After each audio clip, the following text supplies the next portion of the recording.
Southern border, where new numbers show migrant apprehensions continuing to drop since the end of Title 42. That's the COVID-era policy that allowed border officials to turn away migrants on the grounds of preventing the spread of the virus. And while those numbers are dropping, major cities across the country are still dealing with an influx of migrants that they may not be able to sustain. This, as the mayor of New York City puts out a plea to houses of worship. NewsNation's Dray Clark joins us live. So, Dray, what is the mayor asking for now?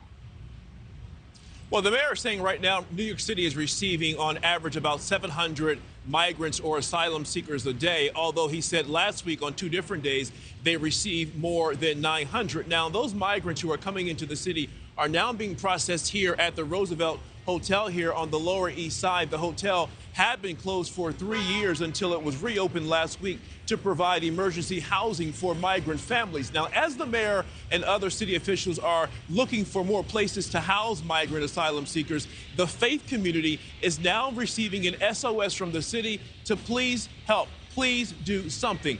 In a letter to church leaders written this month on behalf of the city, they were asked if their congregation would be interested in serving as a faith stabilization bedside and serve between 15 and 19 people every day and night for 6 months or longer, for no longer than 6 months, I should say, for a fee. The city would pay them nearly $30,000 per month. Now, Mark Greenberg with Interfaith Assembly on Homeless and Housing wrote the letter and says that he actually has received some very strong interest. He says the city is asking churches to provide breakfast and dinner, showers, and a safe and clean environment for the asylum seekers. The initial goal is to get 50 churches on board, but the ultimate goal is to reach 100. So far, 10 houses of worship have indicated they are willing to open their doors. Now, churches have been providing housing for the homeless and indigent for quite some time now, but the massive influx of migrants coming into the city over the last year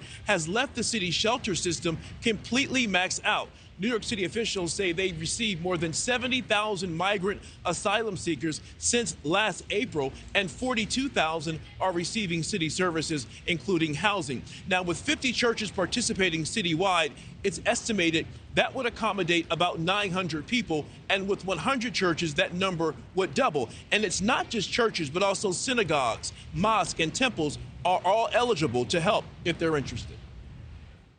So we have a reserve fund in place so that a church or a synagogue or a mosque or temple will not have to lay out a dime, that they will be paid on time for the services that they offer, for the rent, for the heat, for the the food, for the security.